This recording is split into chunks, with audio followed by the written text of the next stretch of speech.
Thank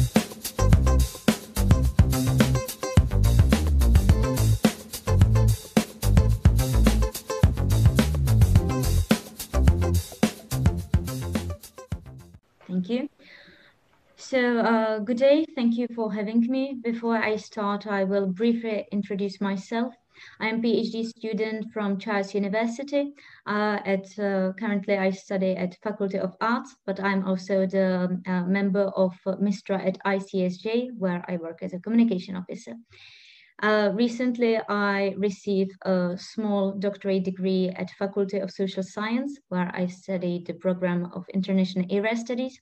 And this my part of my presentation is the part of my research, which I did and I continue now at my PhD. I will continue to the mediating change in environmental policing and the mediating change from a political perspective. Before I move, I will like to briefly introduce the theory and methodology and how I work in this research. So before we start, I need to say what's the subject of my research. In this part of presentation, we can work with environmental areas, which are the defined programs in memorandums of understanding, which I will explain lately, which are the directly defined issues, which we can officially call as environmental areas or environmental issues. On the other hand, in the memorandum of understandings, there are a lot of programs which are indirectly connected to environmental issues. For example, natural heritage programs or the research or the innovations. So if we want to do the proper research over these programs, we just cannot simply look at the topic, but we need to go into the content of each programs and make a deeper content analysis. And at the end, we can work with data, we can work and actually analyze in a qualitative methods. In a theoretical framework, I work with an international cooperation where I use chicken game and stag hunt from Jean-Jacques Rousseau. And in a modern perspective, I follow the study of Joseph Nye and Robert Keenan and their interdependencies. If we follow the theory of international cooperation, we start with a neoliberal institutionalism, which understand the actors as each tool or each program. It's not simply the state, it's also the society who can be understood as the actor of the liberalism. So when we go to the first step, we get to stag hunt. Because if we want to say what's the country's purpose and why they try to cooperate, we really can start in the 17th, 18th century with the study of how the countries and why the countries should cooperate. And then we start with the example of Jean-Jacques Rousseau, who said that if you want to cooperate and if you are hunting a deer, which you can only hunt it in a group, and you're hungry, and then you see a rabbit, what would be your behavior? Will you jump and start to run after a rabbit to stop your current hunger? Or will you be a team member and will you cooperate? And this is the question we need to keep in mind when we start to think about analysis of international cooperation. Then we can have the countries that do not cooperate and those that cooperate. And when we go to cooperation, we finish in the theory of international cooperation. And to make it more analytic, we use chicken game, which I will explain at another slide. The chicken game is very similar to well-known prison's dilemma. The only difference between chicken game and prison dilemma is the priorities of collision and defeat. If we go to chicken game, we can easily explain it in the context of international cooperation as the situation when you have two teenagers driving cars against each other. And when we make it in the context of political negotiations, one of them is stronger, one of them is weaker. And how they're going to behave, that's the question. They can compromise and they can both move, which is the best solution. They can be both bosses and they can drive stroke, but then there will be a collision and no cooperation. One of them can keep the direction and do not move when in that moment that one is a boss. The other one who moves is a weaker actor in the cooperation. So when we go to EEA and Norway grants and their previous cooperations, we need to get to the point how the countries get to the point when they compromise.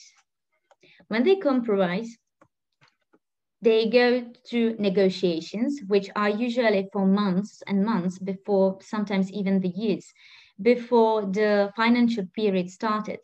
And this is the time when I follow the change of the mediating the change from the political perspective. If we go to Norwegian and EEA grants, you can see on the right, you can see the map of the countries who participate in EEA and Norway grants. There are a difference between EEA grants, which are the grants with the donators of Liechtenstein, Norway, and Iceland. And there are also Norway grants, which is something different, but very often it's signed and negotiated together. I will not spend the time here to make the differences, but at the end, the negotiations keep the same and the money are at the end counted together. And these countries who receive the money, the recipients, they are mostly the Eastern European countries or the newly fresher members of EU. And the point of EEA grants is to help cover the loop between the economical issues of those countries who have not the potential or do not have enough money to invest into the programs that are not so high priority, and actually helps to cover the differences between the EU members. Before the money comes, there is, as I mentioned, several months negotiations, which goes to which areas are going to be invested by these grants, how much money is going to be invested. And these negotiations are official, international, or bilateral negotiations, which at the end finish by the bilateral agreement called Memorandum of Understanding. And this is the key resource for my research in this way, because we can see how the priorities of the recipients change during the time. Because it's not simply the recipient say, I want money for this area. There is one very important thing. The recipient participate in the fundings by 7.5% of the whole budget. So it means it's not simply to say, give me money for this, I want to spend it on this. These memorandums at the end, we can use as a clear proof what's the preference of the countries to invest the money, because at the end, he need to participate in. And in this case, I choose to follow the group of Visegrad, the Central European countries, such as the Czech Republic, Slovakia, Poland, and Hungary. And of course, we can say that these countries are not the same. We can spend hours by analyzing what's their differences, but on the other hand, they are joined together in the Visegrad 4 group, which I found interesting to make the comparison within. Those countries have a similar past because they were all members of Eastern Bloc. They have similar economies and similar principles, how they work, and also they have similar policies and the character or the attitude against the negotiations. Here you can see how these countries, all recipients, stands against each other when it comes to the question of receive the money from EEA and Norway grants in two selected periods. There was a previous one which was held in 2004-2009, but because most of the countries who are the recipients today was right before joining the EU. They did not pay enough attention to EEA and Norway grants. So I do not find them too relevant because it was just a minor financing. If you take a look to those 4 countries which I follow, you can see that Poland in both cases was on the first place. Czechia in the both selected period was on the 4th place. Slovakia kept the 7th place. The only difference is Hungary, who did not receive the money in the second and current holding financial period since 2014. I will explain more a little bit after. Here you can see the difference of the priorities of each countries. As I mentioned, there is the memorandum of understanding, and each country choose what kind of areas going to be financed from this funding. The green one are the areas or the programs which are directly connected to environmental issues. The blue ones are usually those who are connected indirectly. For example, INGO fund, it's officially not directly connected to environmental issues, but on the other hand, if you take a deeper content analysis, you realize that the money goes directly to support the local INGOs who start environmental education in schools, when they start to do the programs about saving dead villages in the border sites, etc. When you take a look to these 2 graphs, you can see it's actually raised up. But here I would like to point out to see that actually it's bigger in the current period, 2014, 2021. But please keep this in mind. I will go back after. Here you can see the Hungary, and it's not a technical mistake. There is not missing another graph. But as I mentioned, Hungary was not the recipient of the EEA Norway grant in 2014-2021 period. And simply because of the politics behavior of Viktor Orban. And now we go to the political structure and political behavior. Because the system of funding also direct and negotiated over how the money are going to be controlled. You cannot simply receive the money and do whatever you want with them as a recipient. There is a quite delicate system how the money are controlled. And Viktor Sorry, Orban... Anna, you are running out of time almost. Yeah. Okay. So he refused to control this money. It caused diplomatic reactions. The Poland, as you can see, there is also a lot of space finance into the green policy, as well as in Slovakia.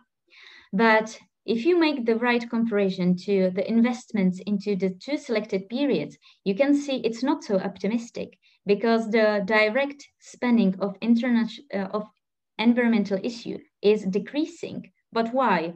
Because those those graphs I show you right now, it's about the percentage of the whole budget. So it may seem that sometimes the money are decreasing into environmentalism, but it's not, because as the whole budget increase much more than the budget into environmental issues, when you count it to the percentage, you can see it's decreasing. And now there is a question, how is that possible? Because in one thing, we can say that as the country has the tendency to spend the money to develop or to be more innovative, of course, there is the way that they can choose the money for innovations. And we can also work with the aspect that as modern country you became, as more environmental policy you will adapt. So why is not in Visegrad countries? Because of the similar past, because in the communistic time, there was not so much culture of environmental thoughts. When it comes to the similar policy, I will follow the 2 previous presentations when we go up to the political parties. In those countries, you can highly see that in recent times and right before the negotiations of the second period from 2009 to 2014, 2021, the populistic parties gained the power in those countries, in all 4 of them. And somehow they do not support environmental policy anymore, or they decide to use the money for a different priorities. So there are the question in debate if this is relevant, if it's not. On one side, we can say that we have high numbers. On the other hand, as I just proved, the mediating of change has to be analyzed delicately, and we need to always take care about the numbers. Once they are increasing. 2 more minutes, okay? Okay, thank you. Once they are increasing, it doesn't mean that for example, the environmental issue have the increasing tendencies in the priorities in each state. And as you can see in these political parties in the Czech Republic, it's ANO, which gained in 2013, the year when the negotiations were finished, when won the election on the 2nd place. In Hungary, the Fidesz party, which already led to the fact that actually Orban got into the diplomatic conflict with Norway, and currently they do not have any money.